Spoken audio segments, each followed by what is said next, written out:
November 30th, 2024, which it cannot convert. The company highlighted that the central bank's strict management of exchange rates and limited US dollar liquidity continue to pose challenges, exposing PriceSmart to potential currency devaluation risks. Similar issues are being faced in Honduras, with 10.9 million US in lempiras also trapped. Despite these setbacks, PriceSmart recorded over $4.9 billion in revenues for fiscal 2024, with a 7.6% increase in fourth quarter revenue compared to 2023. The company continues to work with banks and government officials to resolve the currency challenges. Police Commissioner Earle Harewood Christopher has defended the Trinidad and Tobago Police Service following Prime Minister Dr. Keith Rowley's claim that the officers in some districts are hiding in stations out of fear of criminals. The commissioner reassured citizens that police stations remain open 24/7 and officers are trained and dedicated to their duties, even amid challenging conditions during the ongoing state of emergency. Harewood Christopher emphasized that security protocols have been heightened and officers continue to patrol, respond to emergencies, and maintain public safety. She encouraged citizens to support efforts to combat crime by providing crucial information. Tourism Secretary Tasha Burris has announced that the first phase of the Strawberry redevelopment project is expected to begin in July. After consultation with stakeholders, updated designs were presented and received positive feedback. The project, managed by the Eco-Industrial Development Company of Tobago, aims to enhance tourism infrastructure, focusing on improving booths and the food court. Burris emphasized the THA's commitment to delivering the project despite financial challenges. Internationally, in Los Angeles, wildfires have claimed a 25th life, with 13 people still missing. Firefighters battling 4 major blazes face renewed challenges as strong winds of up to 70 miles per hour are forecast. The Eaton fire, burning over 14,000 acres, is now 35% contained, while the larger Palisades fire has scorched 23,000 acres and remains 18% contained. Thousands remain under evacuation order, with curfews in place as officials work to control the devastation. Los Angeles Mayor Karen Bass has vowed swift rebuilding efforts, and authorities have issued emergency measures to curb price gouging. Experts link the worsening fires to climate change, citing drier, windier conditions. Well, that's news to the hour on WESN. I'm Naomi McNish. Thanks for watching.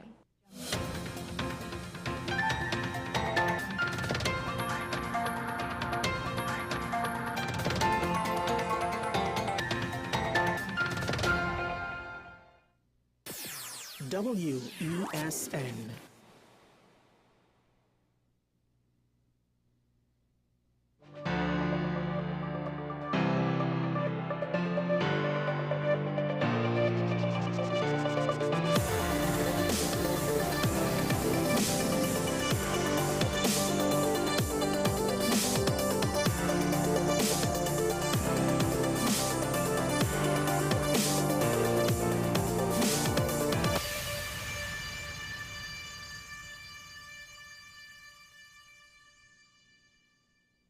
Maybe we should, but it's just one of those things that we don't think about until it comes up. And even then, not everybody thinks about it in any sort of formal or systemic way. And that is, when is it appropriate to allow cars coming from a side street?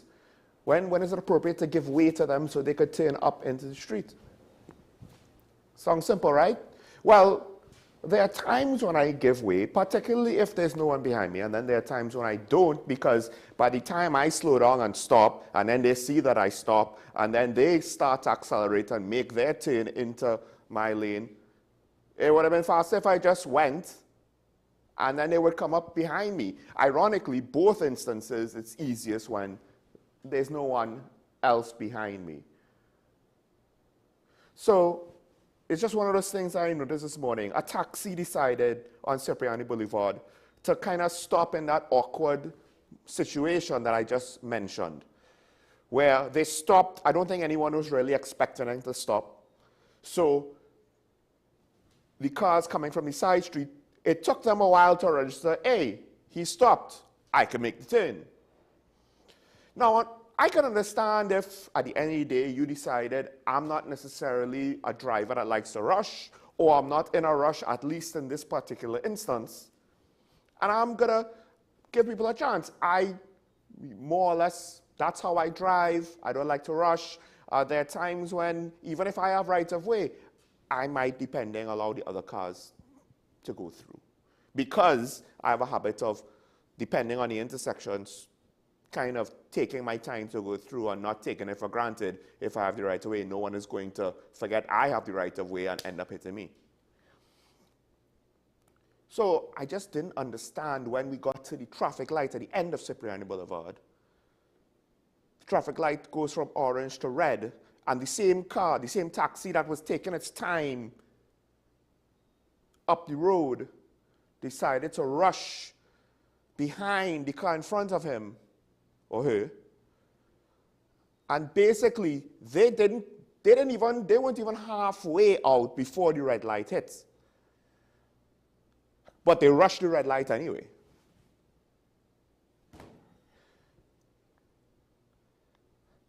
It's just one of those things that other people mightn't get it, but it flabbergasts me. So you took your cool time, but then now you're in such a rush you're willing to break a red light.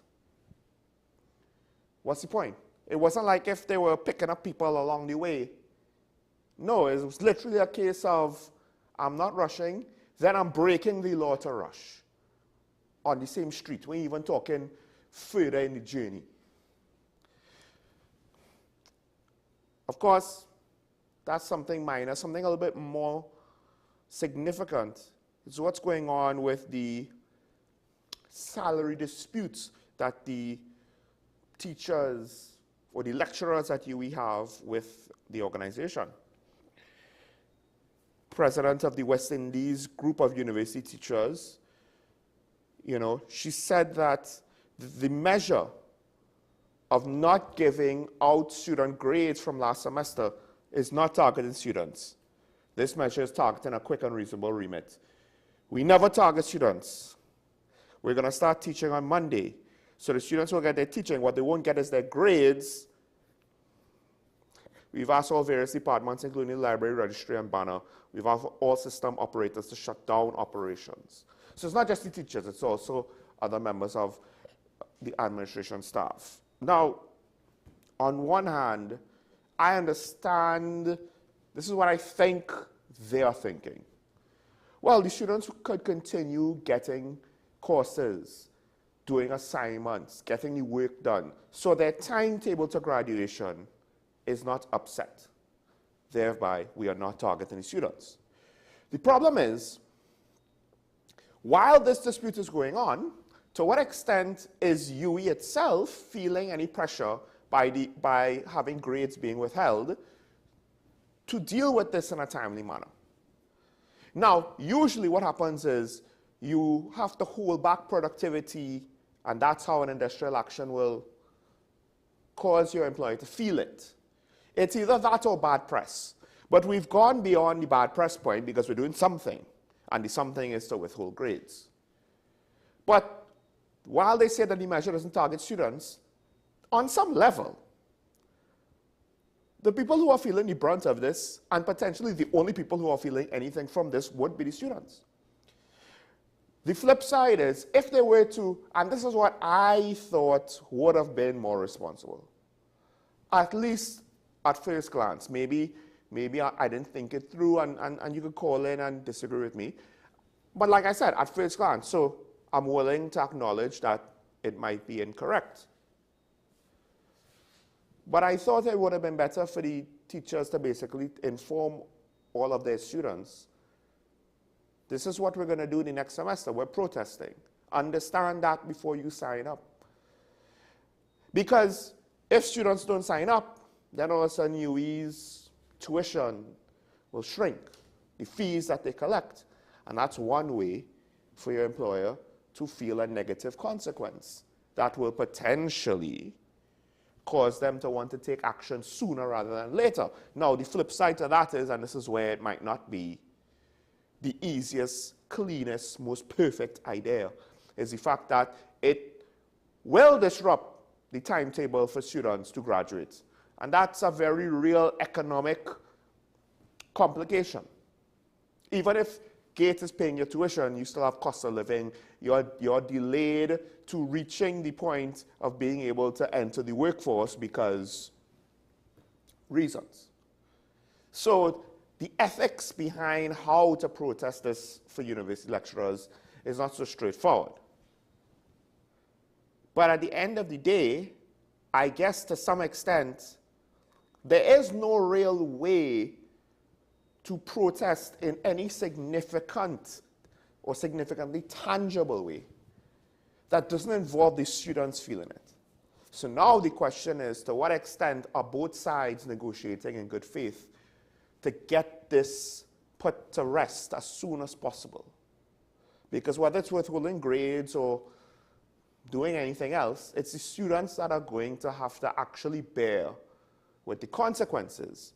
And I think one of the things that lecturers and tertiary institutions need to understand is it was really nice when GATE was created and all of a sudden we had a boom of the tertiary education part of the education sector. But make no mistake, if you do anything to overly disrupt that apple cart, to upend it, things could always shrink depending on how our young people view tertiary education. So let's not make it be seen as a disadvantaged prospect to them. Because we import a lot of things from abroad, and one of the things that might be getting more traction abroad is the fact that university degrees, the value of it has been questioned. Now, fees, tuition fees, and everything else that comes with studying abroad, some people would say they're overblown, they're too expensive, and that makes the maths of that equation different to us to some extent. But at some point, maybe more and more young people might say, why am I fighting up with GATE when I have lecturers that might hold me to ransom one way or the other, or an institution that might not be able or does not care to move quickly enough to ensure that I am not disrupted?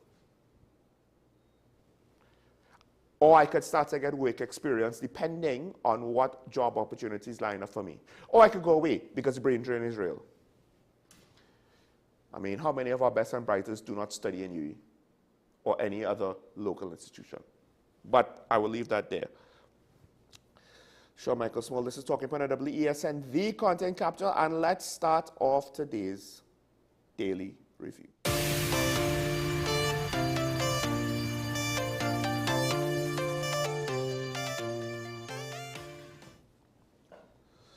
So, a continuation of the headline story yesterday in at least one of the daily newspapers is the responses to the Prime Minister's remarks, again, because the Prime Minister's decided to, I'm not sure if double down is the correct way to put it, but he's sticking to his statement. He's saying, look, I have defended the police. I have said things to appreciate the police. And what I was saying was, first, he said it was a statement of fact in relation to a few instances of policing. Are they denying that? And then second, it was not so much to criticize police officers as to point out accelerated brazenness of criminals who don't respect the police. He pointed out one of the killings that has happened, because we need to understand, it's not like this is the first time someone that was murdered not too far from a police station, essentially right in front of or adjacent to a police station. Now, it makes me come to wonder, what is it about the culture of policing? Because it's come out that, listen, this whole turning off the lights thing, apparently it's a policy. Apparently it's a security policy. And this is very, think about how curious this is. First of all, I believe DCP Benjamin or the police itself has had to basically say, look, locked police stations should be a thing of the past. right? Police can turn off lights. This is one headline, but doors always open. They're allowed, like, what do the police tell us about our security? Have lights. Lights are good. But for their security, don't have lights. Now, I could understand this, but here's the problem. By saying that police stations should have their lights off so that they could deny visibility of the interior of the police station to the criminal elements, essentially, the message being put out there is we are in a violent situation and we run the risk of being attacked outright. We don't have confidence that think about it, we do not have confidence that criminals will not attack us.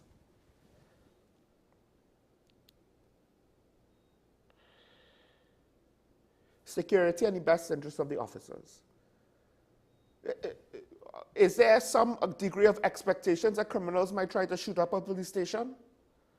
And granted, there should be, one would have hoped that the police station would have been designed in a way that you could not necessarily shoot, straight to the desk from the outside, but maybe you can.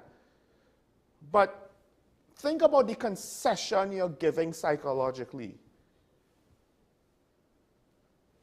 I don't know if I'm doing a good enough job just expressing how ridiculous I find it is. That the police are basically conceding the fact that, well, things are so bad, we need to worry about us getting attacked in our own stations.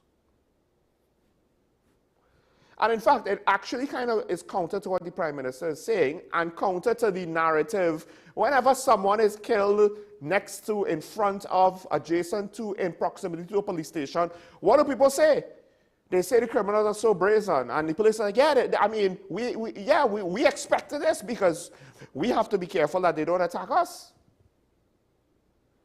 Has the crime situation gotten so far out of control? Because to some extent, if you want to, listen,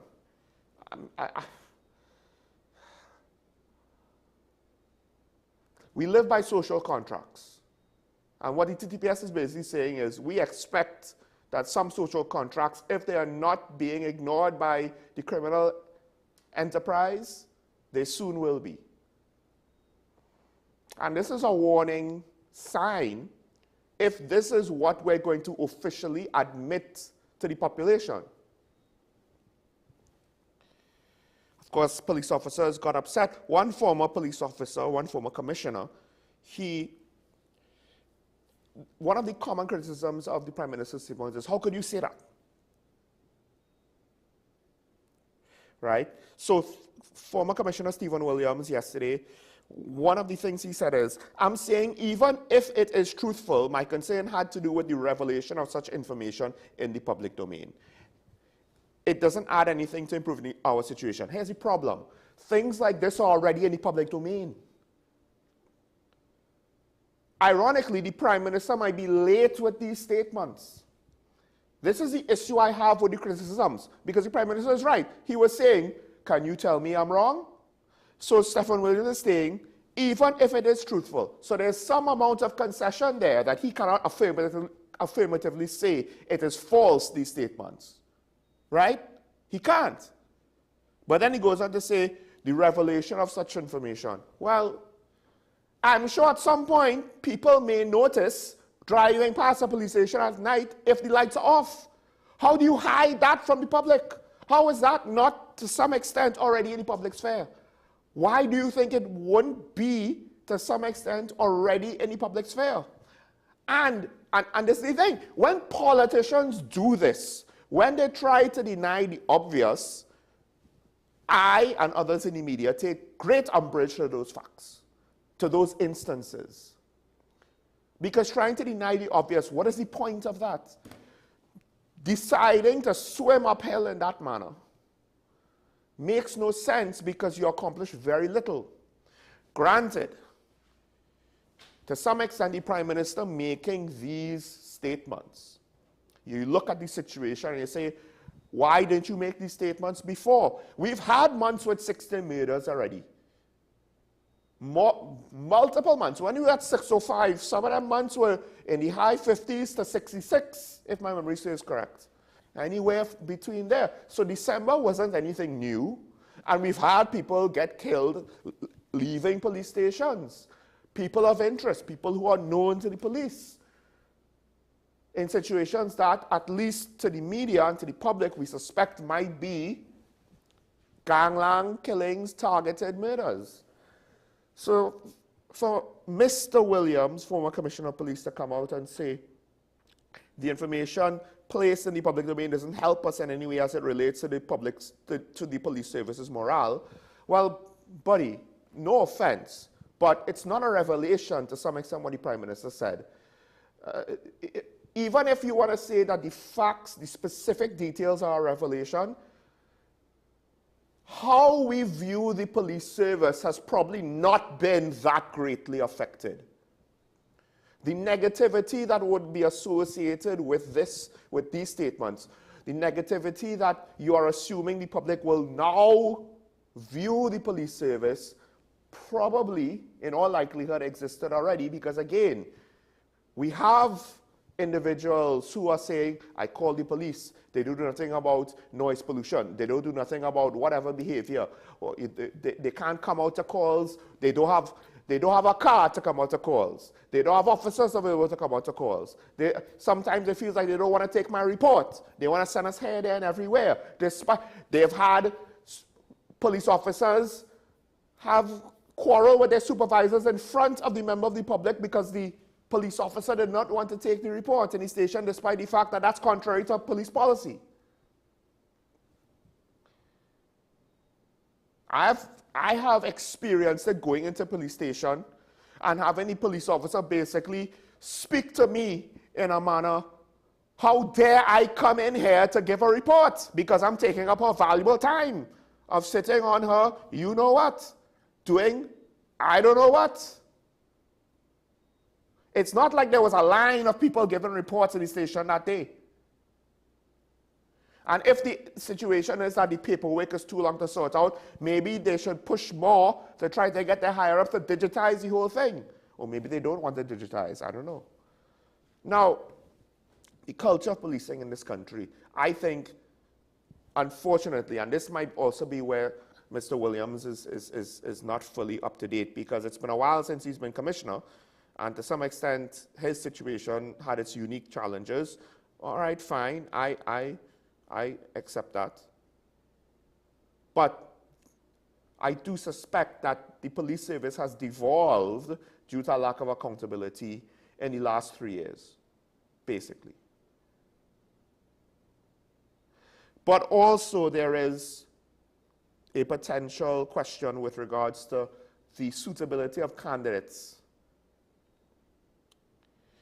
Because the police service is hoping to have potentially, I think, 700 new officers by the end of the year. So they're looking at 100 recently graduated, 300 currently in training. But this is hopefully with a situation to rectify the challenges that they encountered before. Applicants can't pass a drug test, can't pass a polygraph test, can't pass the psychometric testing. And to some extent, the drug, and even the drug test, because why would you have, I assume, weed in your system and want to go, yes, I understand recreational use, but, you know, let's not go and try to be police officers with weed in our system. Like, why does anyone think that's, I'm assuming it's weed, maybe it's worse. These things makes me wonder. To what extent is our education system failing these young men? I don't know if young women applied, so I'm going to just restrict it to young men right now, because I know it was young men that applied this time last year. It's a whole year after the recruitment drive that was months after the promise was made for 1,000 new officers. Our issues compound each other. And I really am afraid that the issues with the education system has led us to this point. Because a proper functioning education system probably would have had guidance counselors and police officers going on career days, and students would have been better informed and prepared to understand, one, what it takes to be a professional in any situation, and two, those who may want to be police officers, what it might specifically take.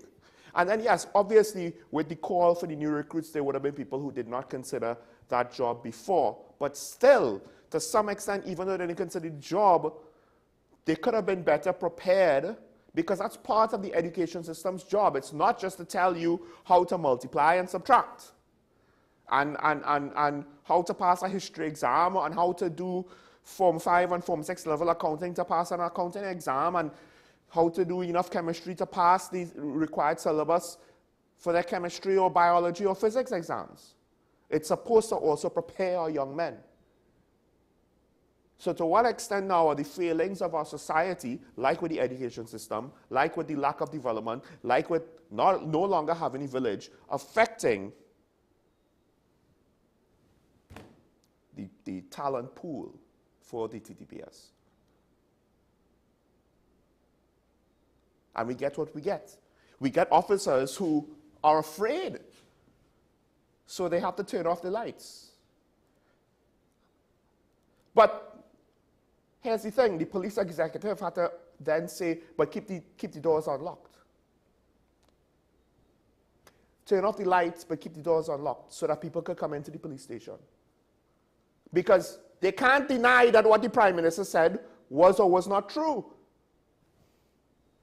All they could do is say the substantial things that they're saying are, but it's part of the policy that we could turn off the lights. Now, imagine, Mr. Williams said the morale of the service of the police officers, right? What about the morale of the population? Where in the past, potentially, you had the lights turned off and the doors locked. When you're in trouble and there's a police station, you would think I could run into the police station and seek help.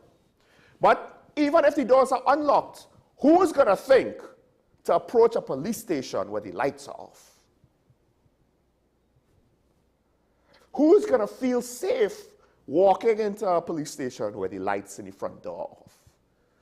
How is, I mean, you might still go, you might still feel safe enough, but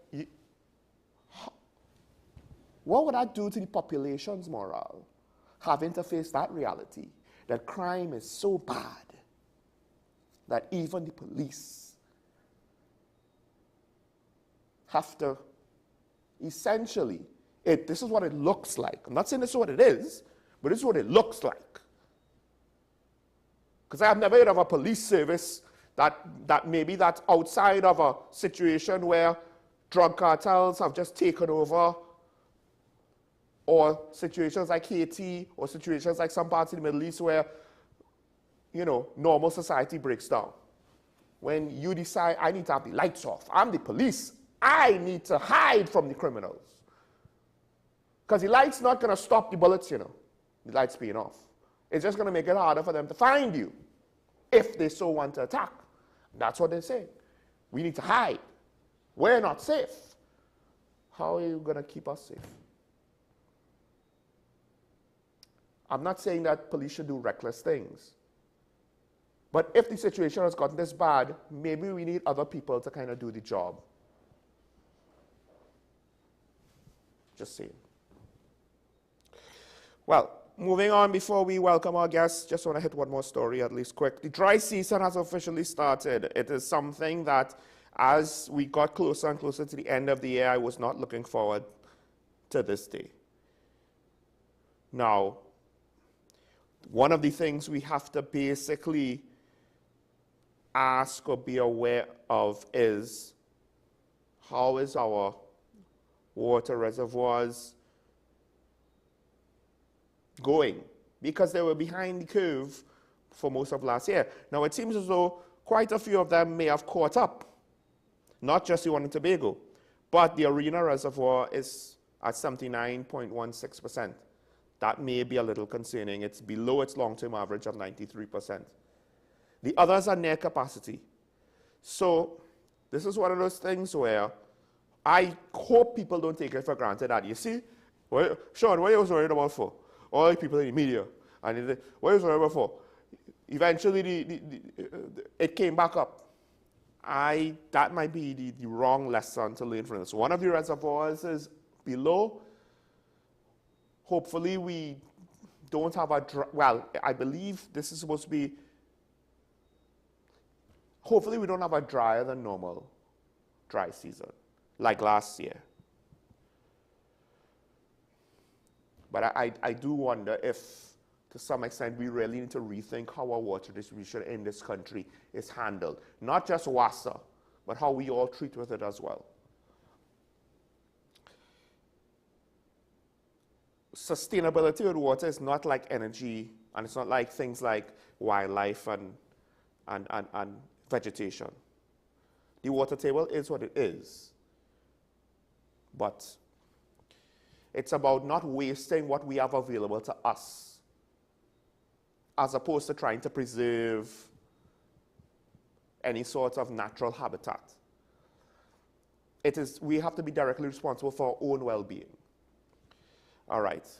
With that said, let's take a break. When we come back, we will be welcoming my guests to speak about other aspects of the recent, I can't say crime surge, but I guess you could say the attacks. There was an assassination the day after the state of emergency was declared. Questions were raised, and hopefully we could get some updates on how things are going with the security concerns. Stay tuned to Talking Point on WSN. We'll be right back after this.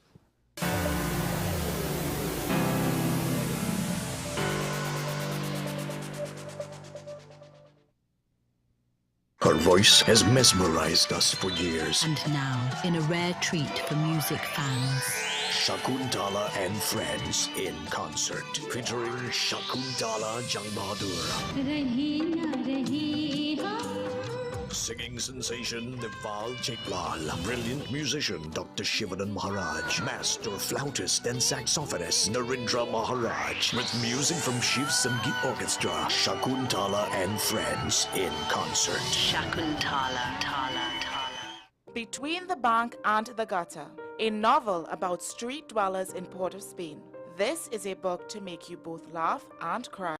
Above all, it takes you to that special space that only street dwellers know. In this moving and riveting human interest story, Harry journeys from insanity to sanity while living on the streets of Port of Spain.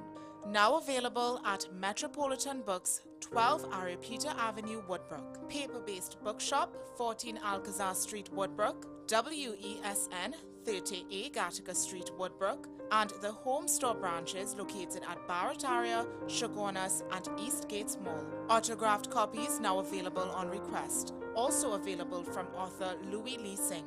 I Used to Live in Heaven, Letters to My Granddaughters, Local Government in Trinidad, Conspiracy Against the People, and Closer to the Church.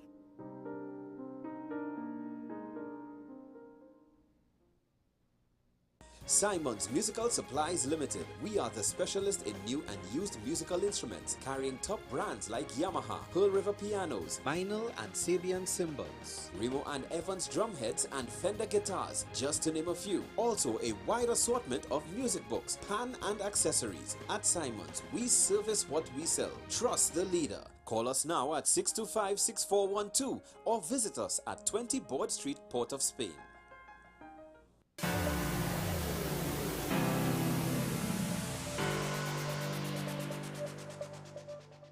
Welcome back to Talking Point, and I am pleased to introduce my guest for today. Of course, she's been on Talking Point before. This is the first time for the new year that she's been with me, and it's been quite some time, but I am happy to have her once again to speak on this very important issue with regards to the safety of certain arms of our criminal justice system, and I, of course, am speaking of Opposition Senator Janti Lakshminiyal. Good morning, Senator. Welcome back to Talking Point.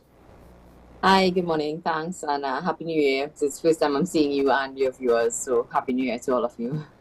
So, Senator, now, this is something you've raised with regards to the debates in Parliament, and this is one of those things where, as much as, yes, there was a previous situation that happened years ago, it's still kind of shocking what happened recently, regardless if the motivation was because he was a prosecutor or not. The fact that somebody in that position essentially they went after him. And then there were threats that caused members of judiciary to start to be concerned over their own safety.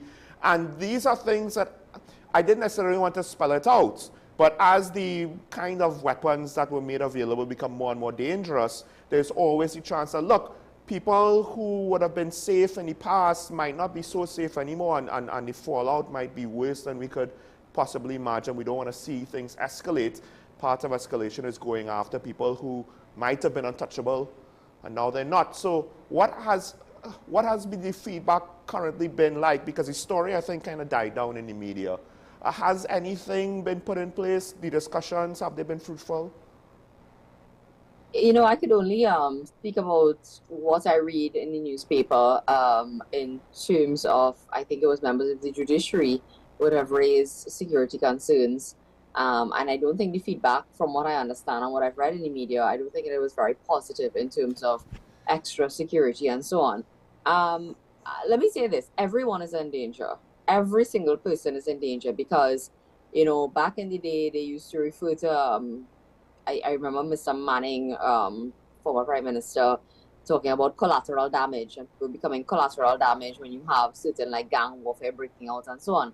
That has become more and more prevalent. And it's sad that the authorities acknowledge these things. When the first press conference was held regarding the state of emergency, they highlighted the fact that because of the type of weapons in the hands of criminals right now, the chance of persons becoming victims when you have gang warfare breaking out is, you know, it's a much higher probability because of the fact that you know, these high-powered weapons and so on are now in the hands of criminals.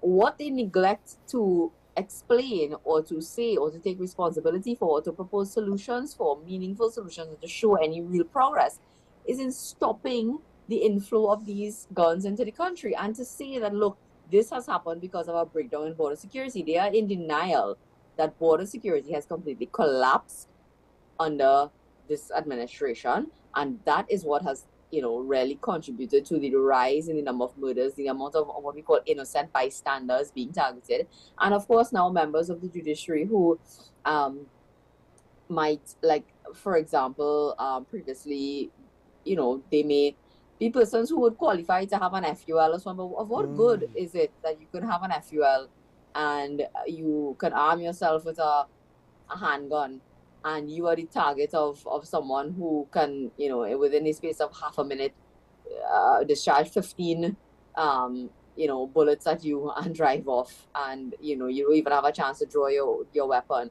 So I don't know that people in the judiciary or in the legal circles and so on ever felt that they were previously untouchable.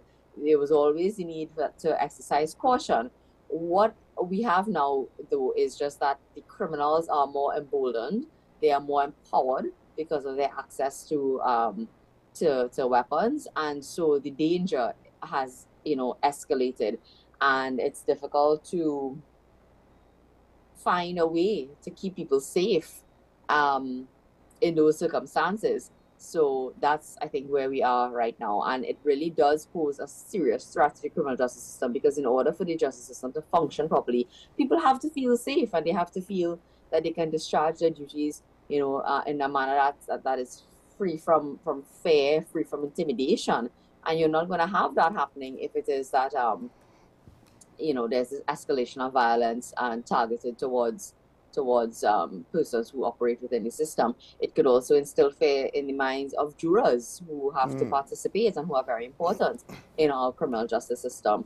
And so, you know, all of those things are repercussions that may flow from this influx and the failure to control weapons. It's a big domino effect, you know. You don't realize that we had an influx of illegal immigrants, and people talked about, you know, it's a humanitarian crisis. It wasn't just a humanitarian crisis. It was a poor management of our border security. And yes, the humanitarian crisis led to an influx of illegal immigrants. But with that influx of immigrants and the breakdown in border security and the collapse of security at even our legal ports of entry, you had an influx of drugs, which has escalated gang warfare and gang operations in Trinidad and Tobago. You had an influx of weapons. You had an influx of people who we don't even know who they are, and we can't monitor the people who are operating within the country. You have persons who are desperate for work and desperate to make money, who may be inclined towards criminal activity, and all of these things. It's a total knock-on effect that we've been seeing, but it starts with a complete, I think, breakdown in our ability to control the borders and to really manage what has been coming in and out of our country freely. And it's like an open secret. Everybody knew, everyone was seeing it, everybody knew that this was something that was happening, and we didn't we still, I don't think, we still haven't really dealt with it. So no state of emergency is really going, in my view, going to have a long-term impact in terms of how we deal with crime, because we're not dealing with that problem. Actually, the whole public health situation for COVID, I think, also revealed the fact that the borders are closed, but yet we have variants that come from outside. That was one area of COVID that, and I still it was obvious that things weren't adding up there. Now, with regards to, I mean, it's interesting that you brought that up, because I do believe that you're correct. I have said in the past that the border has been potentially the biggest failure of national security, and everything is connected. It's not in a vacuum. One will affect the other, potentially compound the other. I'm not too sure if the Joint Select Committee has met recently, but do you have any concerns that part of the reason why the violence might be escalating is it's not that every migrant or asylum seeker from Venezuela is a criminal. You only need a small minority. But I have even remembered seeing reports where even the United States were concerned with the level of violence by some of the gangsters coming from Venezuela was at a level even more extreme than what they were accustomed to with the Mexican cartels. The fact is, you don't know. We don't know who has been coming in, who was coming into the country. There was a point in time where on a daily basis, even when the borders were closed to citizens of Trinidad and Tobago during COVID, you still had a massive influx of persons coming into the country. The absolute worst decision that we made was to try to just put a band-aid on a big gaping wound and issue cards which are being renewed every year to people, allowing them to remain in the country, but we still don't know who they are. We haven't properly checked, so we don't know. So out of, let's say, 100,000 people that would have come into the country illegally, we may have registered maybe 50, 60,000 of them. I'm just recalling numbers, I don't know. But do we know who they are? Do we know who the other 40,000 are? Have we done any background checks on these persons? Do we know what they came in with? Did they come in with weapons? What are they doing? Look, we can't bury our head in the sand. Mrs. Prasad-Visessa, and rightfully so, made a statement, and I shuddered when I saw some of the pushback that you got, people saying that that's xenophobic. It's not xenophobic. She said that if people who are illegal immigrants are found to be breaching the law and committing crimes in Trinidad and Tobago, then what a UNC government, we intend to fully pursue what is already on the statute books, which is deportation if you are found to be involved in criminal activity. That's the law. And all the woman said, rightfully so, and I commend her for being, and she's always taken, with respect to crime and the protection of citizens in Trinidad and Tobago, I found that she's always been, one who is comfortable with taking a strong stance despite the pushback. She said that if that is happening, we are going to enforce our law. That's what we need to do. We need to enforce our law. It is illegal to enter the country through an illegal port of entry. It is against the law to overstay. Even if you are permitted to come through a legal port of entry, but you overstay. It's if you commit a crime, the law provides that you can be deported. So why the pushback on that? We cannot bury our heads in the sand and pretend like it's not a problem. When you read reports in the newspaper, and I also receive from time to time reports where the police, they have something called the morning reports, and you would see the reports of everything from 6 a.m. one day to 6 a.m. the following day, what would have occurred, etc., etc. And you see the description of assailants taking place in robberies and so on, and they are oftentimes described as persons of Venezuelan descent, people who might be speaking foreign languages, so on and so on. So we cannot pretend like every person who has entered the country is an asylum seeker, It's we're only that they are, it's a part of the humanitarian crisis. It might very well be that they are driven by the humanitarian crisis, but it might also very well be that they could be involved in illegal activities. And so we can't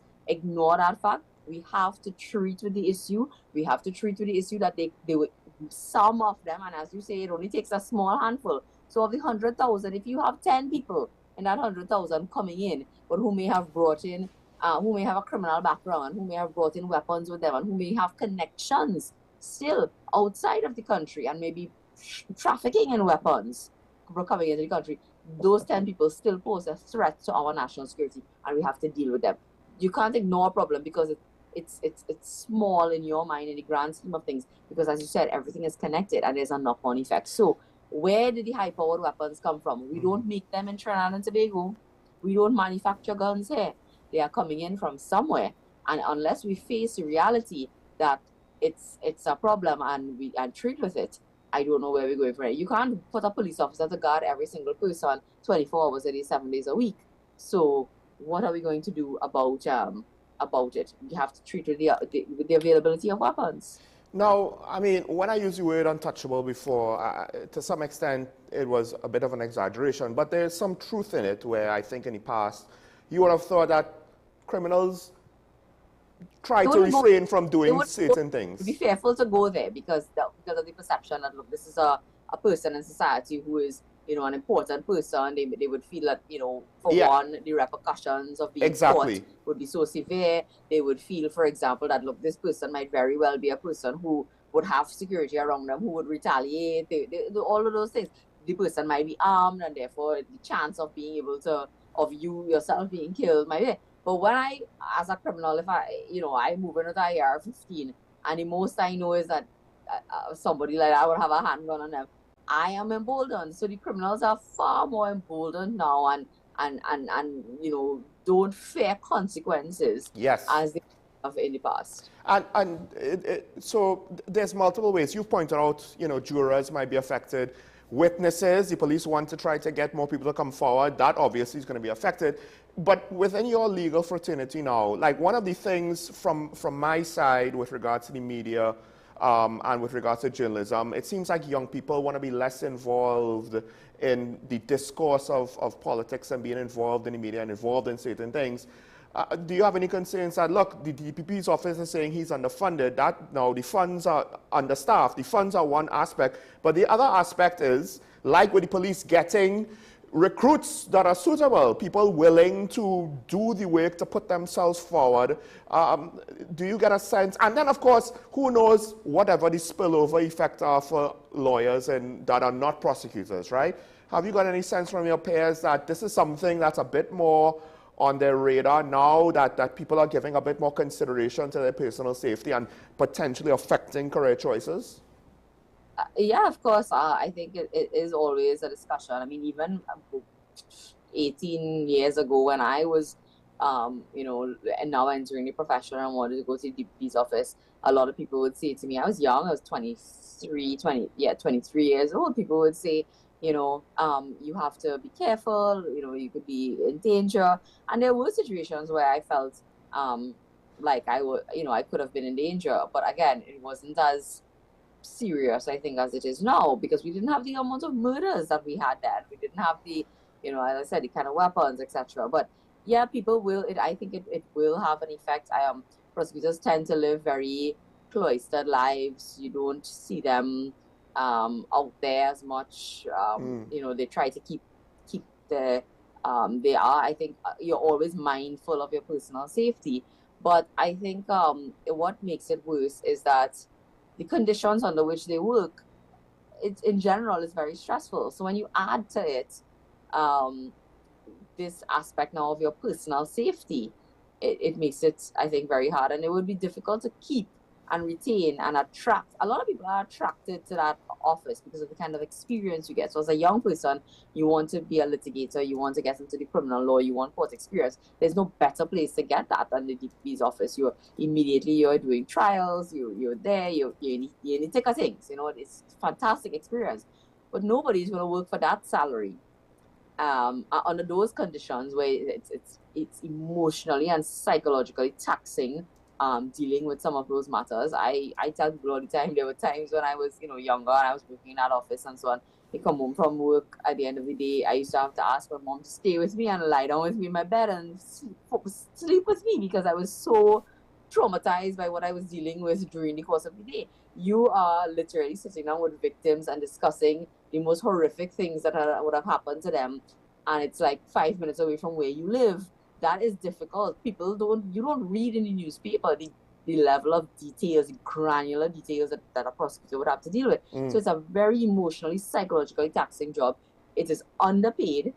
And on top of that now, you feel like if you are doing certain types of matters, it's like a target, painted on your back. I think Senior Counsel Israel Khan would have spoken extensively about the challenges that he will foresee in terms of persons wanting to take on certain types of matters. And what are you going to do from there? Are you going to,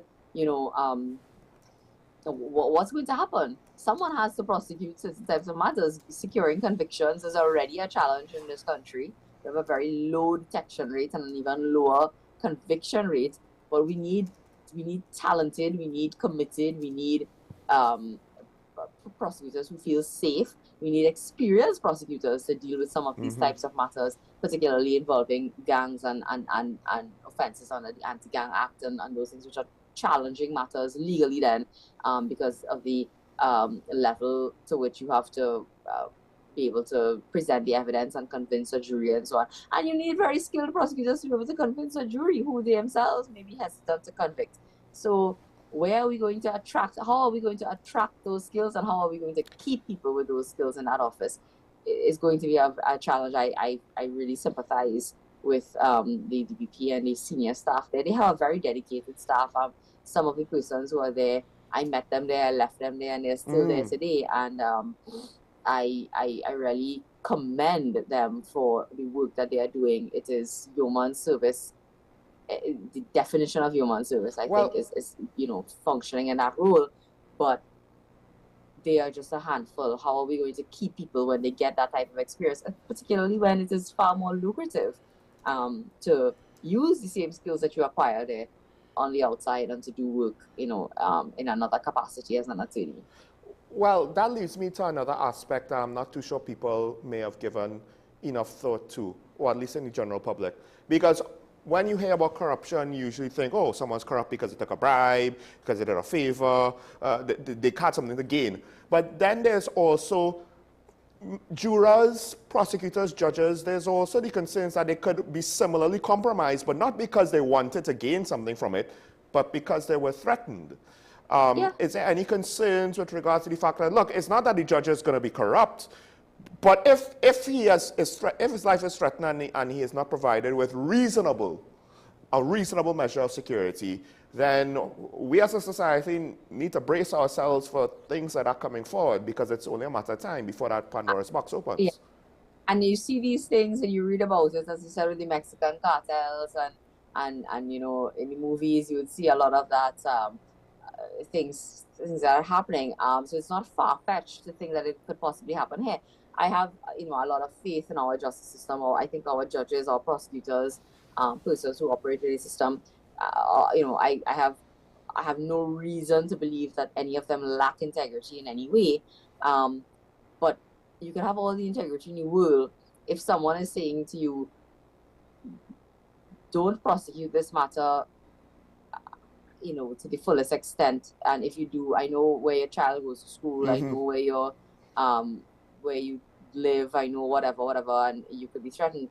Is it far-fetched to think that that person may then compromise their own, they may be compromised because of those threats, and because they know that the people they're dealing with have the ability to get to them and that they are not protected. And that's why I think it's very unfortunate, some of the language and some of the statements and the manner in which security for people operating in the system is dealt with. You will recall the debacle about moving into the building because of security concerns. And the DPP himself took a pounding on a political platform, of all places, from the Prime Minister and others. The Attorney General, of all people, used the term underperforming, that office is underperforming.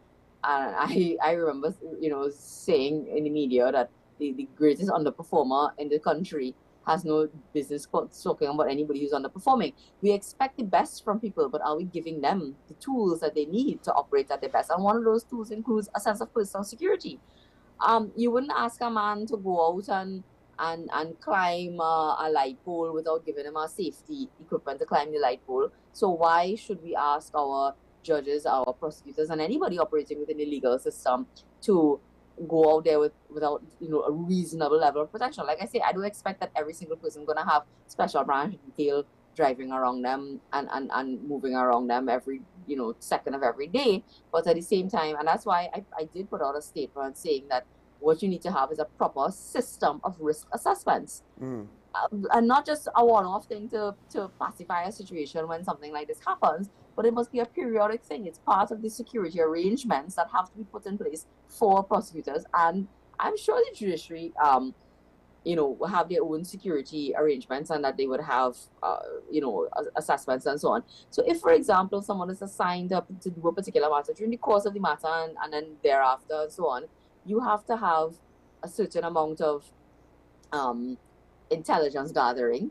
You have to have the authorities properly notified that this person is now taking on a matter or is coming into a position where their personal security may be at risk, and you take measures to mitigate against the risk for that person.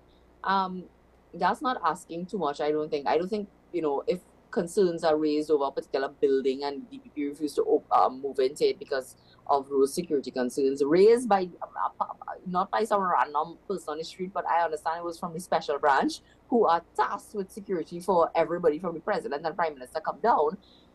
Why do you need to lambast the person, a public officer who in some way is responsible for the safety of his officers? Those messages being sent to people is that nobody cares about them. So if they do become nonchalant about their work, if they do decide to leave, and if they do decide that they're not going to give their best, can we blame them entirely? Of course, I encourage everybody to give their best and to understand the heavy responsibility that they carry, not just to thing, but it's a responsibility to the country as an officer of the court, as a public servant, etc., to do your best.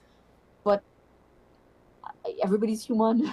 Everybody have a family. Everybody prioritize their own safety and the safety of their family. So it's very important, I think, at this point in time, to show concern, that the powers that we have to show concern. I think that they have to be very cautious with the language that they use, that they do not appear to be uncaring and unconcerned about the safety of public officers who are discharging these very important functions.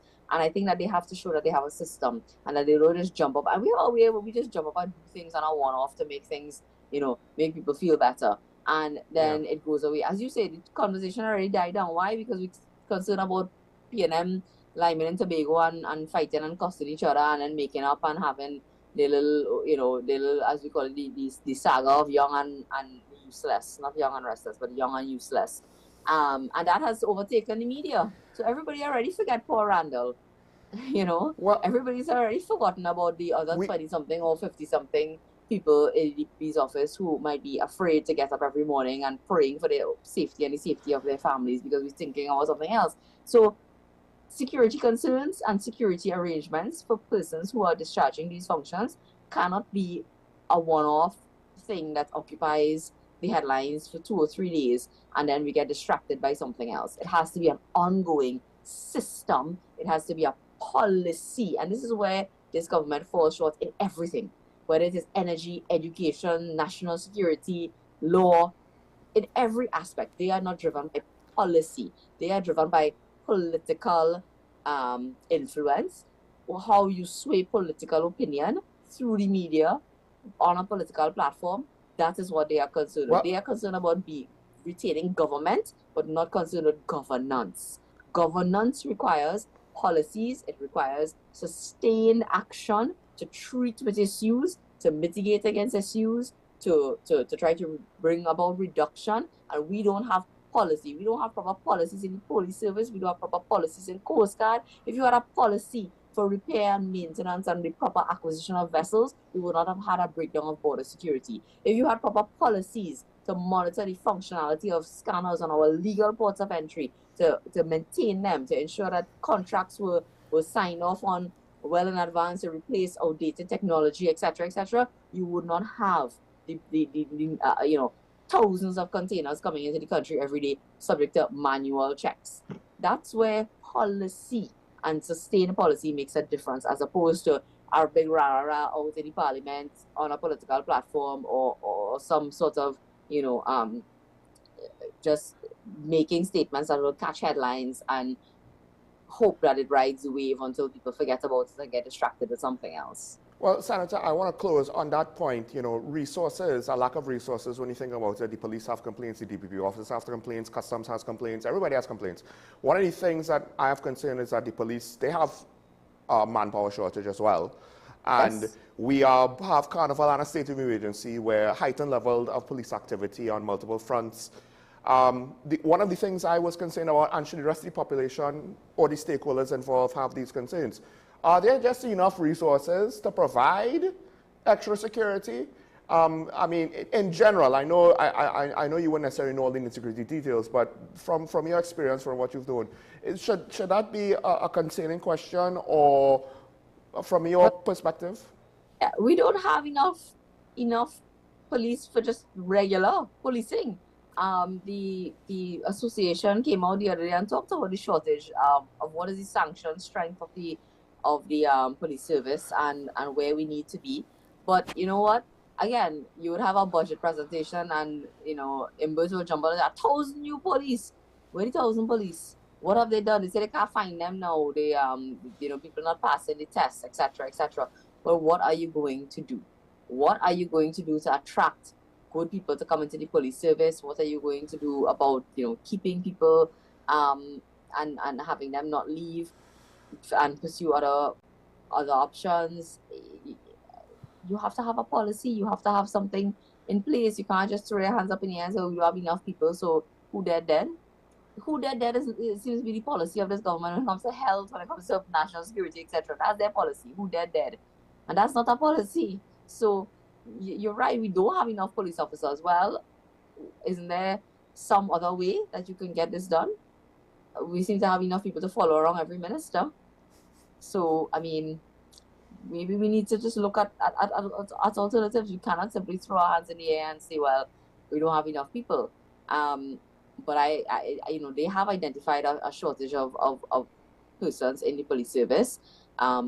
They have also, but there are bigger problems than that too. I mean, even with promotions within the police service, they've gotten wrong so many times. This whole thing about police stations being locked up and so on.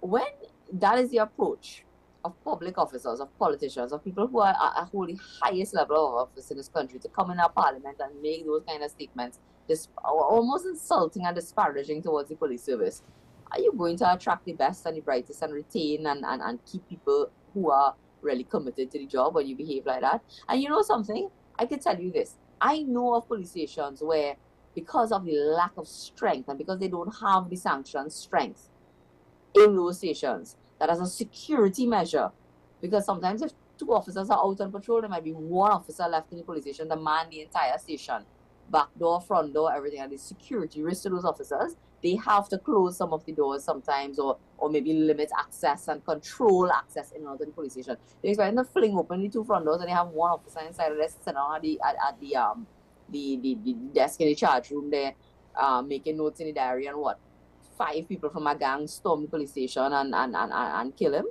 So sometimes they have to take measures to protect themselves because they have below sanction strength. Because if you want the police to be on patrol, you want the police to respond to calls when they get it, you want the police to be in the station to take reports, well, you have to have the police. So how have we arrived at a situation where we are, I think it was more than 1,000 officers 1,400 short was what the association identified. How have we arrived here? You know how we have arrived here? We haven't had proper manpower planning.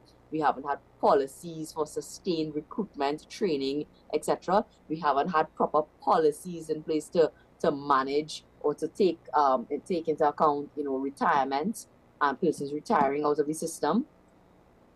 It all comes back to policy and planning, and we do not have enough of that in this country in no sector. For national security, we feel it probably the most in national security. but it doesn't happen in any sector under this government. Yes, I'm glad you said that because I suspect that is very true. What plagues one sector probably plagues the others.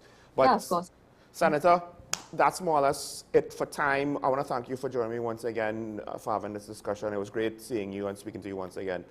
Senator Jayanti Lakshmidhyal Ramdhyal, I forgot it the first time. Thank you, Senator. You're welcome. Have a good day. Thank you. You too.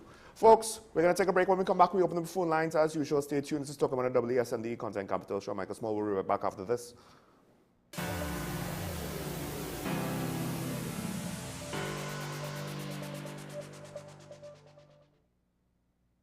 Her voice has mesmerized us for years. And now, in a rare treat for music fans, Shakuntala and Friends in concert, featuring Shakuntala Jang Bahadur,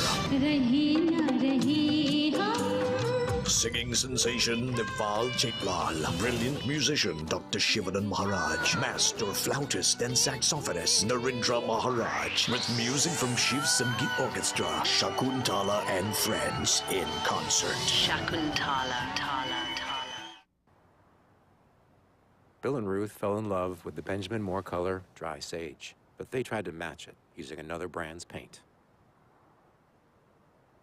I mean, it's close enough. Almost identical, really.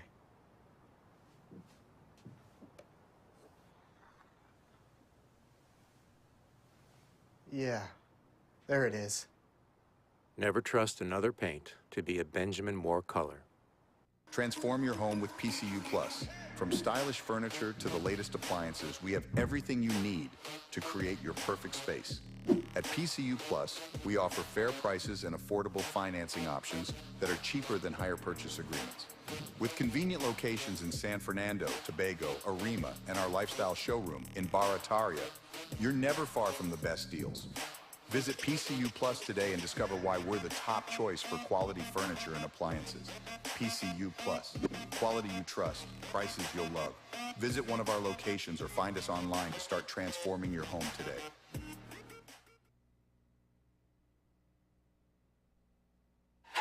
FanZone, your reliable, authentic supplier, has just gotten better. You can now visit our website, www.fanzonett.com, for your authentic wear and collectibles. The only place where you can use both your Visa debit and credit cards. Visit our website, fanzonett.com, to make your purchase today.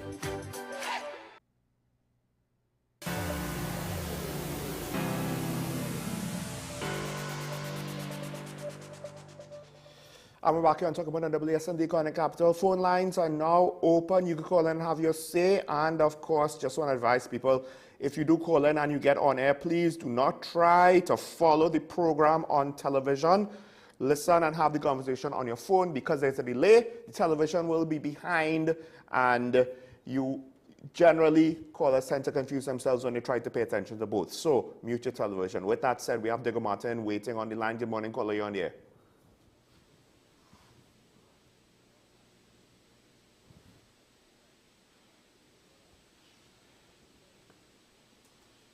To 25 hour rep. Okay. My issue this morning is the confidence we have in the TTPS, and I want to identify an issue I believe had out, and I'm going back to the 2018 arrest of the young lady who is affiliated both to a former police commissioner and a high government official.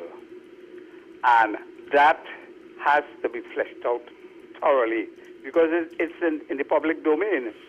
And what has transpired, just to me, the whole issue of that investigation, those revisit. Justice denied. 6 years, 2018, 6 years. The girl is charged, she is thing. What I want to make sure is that the rat doesn't come back and possibly go with the evidence. The witnesses are wrong. The evidence is there. The police prosecutor will attend the court and not go abroad and can't find. I think it's one of the ways we could get back confidence in the police. And the police commissioner said he was there. He was the person overseeing the arrest. What is important is that the journalist who was there said he was there before the police. And he is aware of the black BMW who was there. So all of these are living example of what people have to basically see about where the police is. I don't want to say the police might be complicit with respect to all those issues with this investigation. It must be quickly disposed of. Okay, that is all I have to say. And the former commissioner and the current senior government official should be pushing for this, that the image of the police, this investigation, this charges, justice are going to have an end. Thank you, caller. So, do we have another call, by the way? Okay, so the thing is, the timing of this matter, if it's, taking long, that's an issue with regards to the criminal justice system being unable to move quickly on cases. I think right now, if you have a ticket for whatever, the expectation is it will take you over a year to have your day in court for just like some kind of minor traffic violation. We're not talking major accident, major incident where people were harmed or anything like that. Some minor traffic violation, a parking ticket or a speeding ticket without any sort of consequence, it might take over a year. So with regards to trials like this, who knows how long they would take? And it's the same thing for murder trials. Now, one thing I want to say before we take the next caller, the young lady is not a public person, right? There are, of course, insinuations, and to some extent, cases like this, are we going to trust the DPP and the Integrity Commission? Because if you want to link the high government official to the young lady still, it will imply certain things, and those two bodies would be involved. Do we trust that they're handling the situation or not? I don't know. You could tell me if you call in. We have Sugar on the Sunny Line. Good morning, caller, you're on the air. Good morning, Sean. Morning. Well, one thing, go on. Go ahead. First tax amnesty was given out. They said, well, after this, we're going to enforce the law. Since that, they have given 6 months tax amnesty, and they keep on doing it, and most of them how much they collect. What they never mentioned is if they had enforced the law, what they would have collected.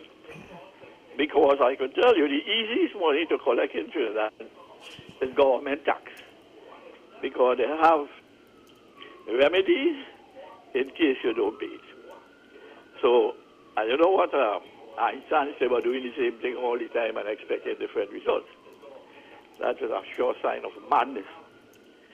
We have this question about, they went and changed Columbus and everybody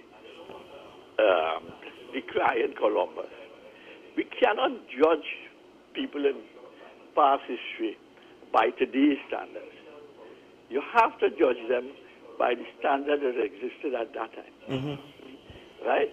Columbus and them, the whole Europe was looking for a way to the Far East because they had all the spices and things that they get. And then some people say, well, they could go along the world, and other people say, no, the world flat. And Columbus went, and in doing that, he saw the Americas. Now, people claim he didn't invent it, other people went, that is beside the point. The point is that the people didn't know at that time in Europe it was there. And we throw he out and by the cry demand, by what I call false logic. And my final point, this thing you're always supposed to come up with and you never come up, reparation. Because I cannot see how the people who more or less invented slavery, and slavery was legal at the time the British and them went in and bring slaves here to the West, because they pay for them and went and thief them. They went and buy them from Africans. And it's the British and them who went and stopped slavery, not the Africans. So I don't understand what is the logic of that. And since you don't seem to have your discussion you had promised, that is my say. Things have happened. Yeah. Thank you, caller. Okay, thank you. I'll have to respond after we have Sanford on the line. Good morning, caller. You're on the air. Morning, Sean. Morning. You know, this issue you talked about this morning with the Prime Minister and his utterances about the police in the stations. Now, I could understand what he's saying. I can also understand what the commissioner is saying, because it is not now that they have that policy to have the lights. That has been years and years and years. I know about that, and particularly at night when you go to a station, and I understand the fact that you want to see outside. It is not, the lights are not off, but the lights are not all the lights in the station are on. So there is still light in the station to a point. Now, when Senator Lashwini are talking about people not interested in the police, joining the police service, that is not true. The fact that you had 4,200 people going up for recently here, 4,200, and they were looking for 1,000. There is interest in the service. However, there's a gap, and as you said, a misunderstanding probably, because if you go into a police service, you must know you're going to have a drug test and those things. Now, Davide last week talked about an academy. I think he's on the right track there, because what should be happening is that we need to have, not just when we want officers, we come and we have a ad out and we train. We find some and we send them to the academy to train them. This academy, we need an academy that should be seeing about the ongoing, the ongoing improvement of officers. This should be officers should be going to training, if it's every 2 years. It's like a doctor. I tell people, when you have to go to refresh. You have to have refreshers, because things are changing all the time, and that is something that I think they need to actually look at to improve the service over time. I think if they improve the service over time, you will get a better service. Another thing is, the last point is, I really believe that a lot of officers in the police service they are not made of the metal that you have seen in years gone by. And officers have attested that I know of, senior officers talk about that some of these younger officers really view it as just a job and not as become like I'm an orderly in the hospital or something else, but not understanding that a clerk, not understanding that the commitment of a police officer.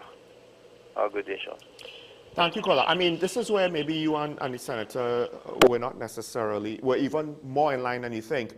Yes, there was interest, but I guess to some extent, since so many people failed the testing, you didn't have a diversity in the pool, and it seems like a lot of people made the same mistakes, the same set of mistakes, and how many of them they had interest in the job because it was a job, not because they wanted to serve. It's a tricky thing with police. There's so many ways to get it wrong, and there's so many consequences of recruiting the wrong candidates, right? And the temptation to recruit them. That's one thing I'll appreciate from this commissioner, at the very least, that they're not trying to just find any and everybody that they could to fill slots to say, look, we have more manpower. I very much appreciate that. And if anybody says anything that I've said to the commissioner about it, put that forward, because that's the kind of things, those lines should never be crossed. We have a remorning line. Good morning, caller. You're on the air. Good morning, Sean. Morning, morning. Right. I tend to agree with Ms. Lakshmi Dayal this morning with a lot of the points she was making, especially concerning the political parties. I'm not dealing with any particular party. Yeah. But both of them are guilty for the state of the country that is taking place right now. But a point I want to make also, it have simple things that could be done in terms of protecting the citizenry. For example, 35 years ago in a forum, a suggestion was made that every young person from the age of 14 and going forward supposed to have a picture ID, which is an ID card basically on them. So whenever they are stopped, it becomes law. Anybody under the age of 18, their parents will be responsible. Anybody over the age of 18, they're responsible for themselves. But in that way, we could track who is who on the road. And that is a very simple process. And other suggestions were made. And up to this day, nothing of that nature ever came. So the place is really in a mess. Simple little things we could do to get things done properly. I will just talk. Thank you, caller. That's an interesting suggestion. I've never heard that before. I'm not entirely sure what all the benefits would be, but my instincts tell me there may be more benefits than negatives. The main negative would be the cost of the exercise, which right now might be prohibitive, unfortunately. We have David on the line. Good morning, caller. You on the air? Caller, good morning. Hi, Sean. A pleasant morning to you and your audience. I want to say that San Fernando, again, is on the point, and a pleasant morning to him. Sean, we would have seen all recommendations come like a recurring decimal to the police, and we still see them not taking heed. I don't know, all the messages that would have gone out to the police, and even with the Prime Minister's unfortunate comment, though they might be true, as an officer who would have been in uniform since about 79, going into the 80s when police stations were closed. Some police stations in rural districts were closed at 9 o'clock. That don't mean to say that we're not accepting persons with reports, but the doors would be closed, somebody would be on compound, and the sentry would be inside there. And to today, again, I'm saying the statement was unfortunate, but as you were saying just now, policemen today, some policemen don't have any belly. Some policemen are really scared. You send them these best on street to work, and they're frightened. Yeah. You send them in any station district that is a hotspot, and they're scared. You know why? It's because of the training. Ask any of the officers, those people who they meet, the person that come on, how often police officers go back on the range to shoot. After training, when do they, at least I shouldn't be giving this information, but still, some of them can't shoot. Some of them might have failed when they go up on the range to shoot once or twice during the training. So I won't give any more further information, but I think that there are areas when long ago we used to have in-service training, person will go back after 3 months and do a training, either classroom or on the range. That don't exist today, Sean. All right, have a nice day. And I am all in favor of the police, and you know I've always supported the police. Yes. And with my comments. Thank you and have a nice day. Caller, I understand exactly where you're coming from, because not that it's limited to firearms training, but that's the obvious one. Because every military and paramilitary organization that I know of has requalification tests on firearms, right? It's an ongoing thing. You have to keep your proficiency up with your firearm. And I don't necessarily think you're revealing anything to the public, because I remember a long time ago, there was a video of a police officer engaging a criminal in a gunfight, and for all intents and purposes, you could say that the police officer lost the gunfight. And he got multiple rounds off, right? But he got shot, and I don't know if the criminal got hit. So I very much understand where you're coming from. To what extent has the corporate culture, so when you say culture, every organization will have corporate culture, even if it's not a corporation. Corporation in the sense of a company or a city corporation or whatever, right? Corporate culture, even if it's not corporate. How they conduct business, you know, what their mentality is with regards to decision making and approaches to things. And I'll be honest, it is somewhat alarming to me that essentially the training, the ongoing training, seemingly is not there. And now the question is that we have to ask why. Because I do think that it's not just the fact that the police officers, the training is not sufficient to prepare them to confront violence, but also now with regards to dealing with these kinds of situations. A lot of the deficiencies we see from the police could be because the training, just like how I said, we recruit people from our population, so our deficiencies in developing our young people will lead to deficiencies in our police service, will lead to deficiencies in other sectors of society, right? But then now, if the training in the police academy is also deficient, then where does that leave us? And that could have been why, to some extent, who are the good officers, the officers that have outside education, that seek further education in specific fields like Ashraf Ali, or former officer in that case, or say at the end of the day, look, not that he was perfect, not that he did everything right, but there were certain things that, from my understanding of military or paramilitary organizations, Gary Griffith had certain things. And one of the things that I point to is a lack of accountability. He was big on that. Whether he did it effectively or not, whether he did it enough or not, publicly he made that a priority, at least to the public, with regards to how he presented his leadership philosophy. And we had the foreign leadership who would have had a different standard of training, potentially.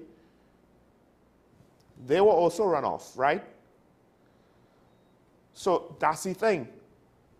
I find it hard to believe that the police academy, it just sits there most of the time. And I can't remember if it was you or Mr. San Fernando. When we have these bursts of recruitment, that really does not facilitate a sustainable police service. Because if you read a lot of foreign press, one of the things that you may stumble over is with regards to the sustainability of the American armed services, and they need a certain number of recruits every year and stuff like that. Now, when we try to say we're going to get 1,000 new recruits and 4,200 show up and they have to be processed, it's not like we're going to do that all the time. And then if we over-recruit on some cycles, then the following cycles, you know, they may need to have a quota, a lower limit, and then you'll have an uneven distribution in your police officers, and that might cause you problems in the future. That's one of the things Russia has with its demographics. They have a very uneven population curve because of the consequences of World War I and World War II. So one of the things we have to wonder is, are we going to have manpower issues? Even if we solved it with these knee-jerk reactions, are we going to have manpower issues down the line? Because we're not necessarily managing it properly. And all of these things, the contributing factor could be how police officers are both trained initially, but then as both you and Mr. San Fernando, Dabadi and San Fernando pointed out, the ongoing training, the ongoing betterment, the ongoing skills acquisition. And that's the thing with police. If I have a business, most organizations, the business is both the running of the thing itself and then what it does. What it does is not necessarily business. You're a furniture business, so what you do is you either buy furniture or you make furniture. Your You're a water bottler, so what you do is manufacturing of plastic bottles and filtering water. That's not business per se. You don't go to business school to learn how to operate a water bottling plant, right? So there's always the technical things of what it is you do and then the business side of it. A doctor's office, there is the medical side and the business side. Policing, business management to some extent, yes, it's not a profit organization, but you need to have management skills, HR skills, administration skills, you know, project management skills, to some extent marketing skills, public relations. There's the ethical side and the unethical side. Yes, there's spin and trying to cover up, that's the unethical side. And then there is the distribution of information, transparency, ensuring accountability to the public. That's the positive side. And there seems to be a lot of lacking. And the thing is, like what Senator Lakshmi said, one of the things we need to always remember and be careful from making it seem as though we're saying that it's only the police. It's not only the police. And that's one of the things. The corporate culture of the police is probably affected by the corporate culture of the public service overall. Right? And it's also affected by the thing that affects the corporate culture of the various ministries and public sector entities. And this is a long-term problem. We could argue that the current administration has not enough to deal with it, but to some extent, some of these things, they met there. Now, to what extent has it evolved further, whether naturally or due to inaction? These are questions that we need to have. We have an election coming up. We need to have more affirmative answers, not to lay blame. Forget about blame. Blame is, to some extent, useless. Think about it. What are we going to do? We're going to lock them up? Have they done anything illegal? And even if we could, how does that save the situation? The reason why we need to accurately identify what's going wrong is to fix it. One of the issues with the police service is the fact that, look, the budget overall of the nation, it's not like we have a lot of extra money to go around. But I'll say this, the police service is one of the areas where if we tighten the belts, and by tightening belts I don't mean more property tax and more taxes for the population. But unfortunately what it will potentially mean is we need to start to shore up the unhealthy areas, particularly with the HR situation overall, as well as potential corruption and mismanagement. Basically, stop wasting money on things that we don't need to waste money on. And then we could start to allocate those savings. That's a start.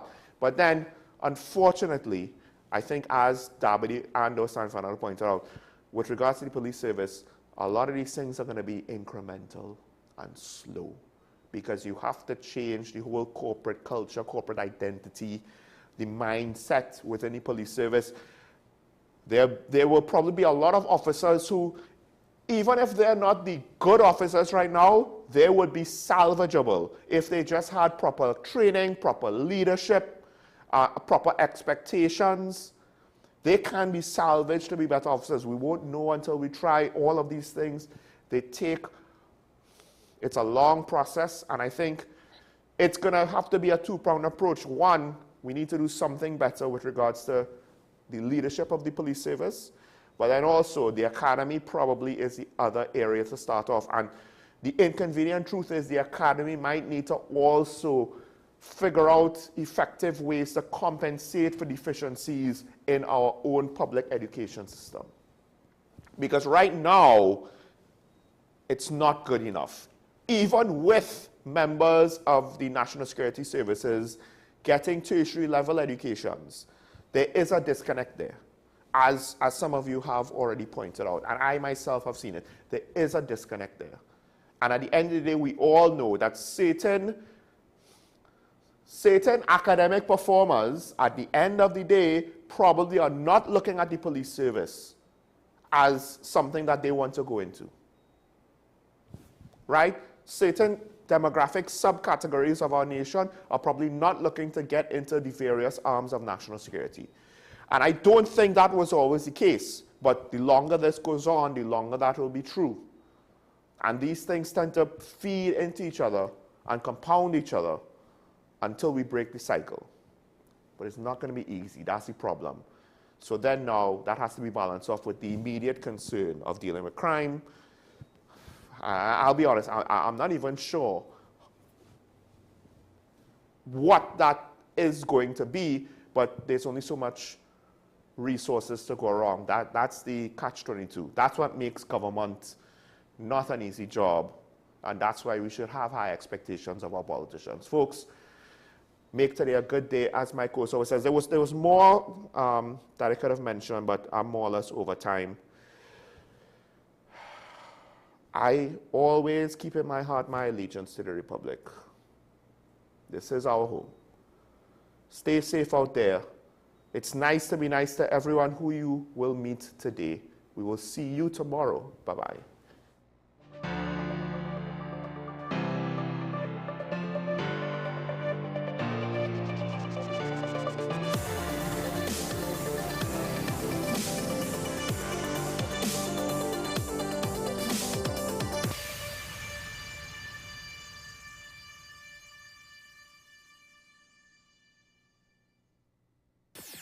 WESN.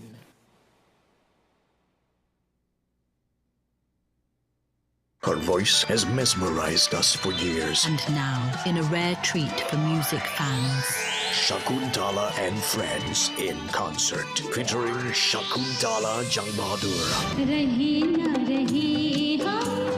Singing sensation Deval Chaitlal, brilliant musician Dr. Shivanan Maharaj, master flautist and saxophonist Narendra Maharaj, with music from Shiv Sangeet Orchestra, Shakuntala and Friends in concert. Shakuntala. Between the Bank and the Gutter, a novel about street dwellers in Port of Spain. This is a book to make you both laugh and cry. Above all, it takes you to that special space that only street dwellers know. In this moving and riveting human interest story, Harry journeys from insanity to sanity while living on the streets of Port of Spain. Now available at Metropolitan Books, 12 Aripita Avenue, Woodbrook. Paper-based bookshop, 14 Alcazar Street, Woodbrook. WESN, 30A Gattaca Street, Woodbrook. And the home store branches located at Barataria, Shogunas, and East Gates Mall. Autographed copies now available on request. Also available from author Louis Lee Singh. I Used to Live in Heaven, Letters to My Granddaughters, Local Government in Trinidad, Conspiracy Against the People, and Closer to the Church.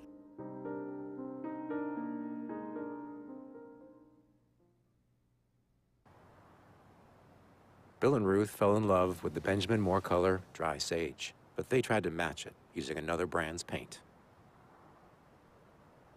I mean, it's close enough. Almost identical, really.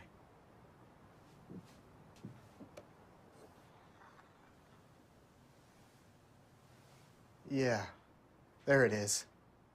Never trust another paint to be a Benjamin Moore color. Simon's Musical Supplies Limited. We are the specialist in new and used musical instruments, carrying top brands like Yamaha, Pearl River pianos, vinyl and Sabian cymbals, Remo and Evans drumheads and Fender guitars, just to name a few. Also a wide assortment of music books, pan and accessories. At Simon's, we service what we sell. Trust the leader. Call us now at 625-6412 or visit us at 20 Board Street, Port of Spain. The best laptops and tablets are at dbesttoys.com. Get a Gateway 14.1-inch Ultra Slim notebook or an HP 14-inch laptop at the best prices in TNT. Get the Fire 7 tablet for $474. You can also shop the latest Amazon Fire Sticks. Call now at 32-DBEST to order or visit us in-store at Force's flagship Mac Bean. Shop online now at dbesttoys.com. Free delivery available throughout Trinidad and Tobago. Cash or links on delivery. SM Group International Limited, your solutions partner for the latest innovations, brands, and competent staff to meet your needs.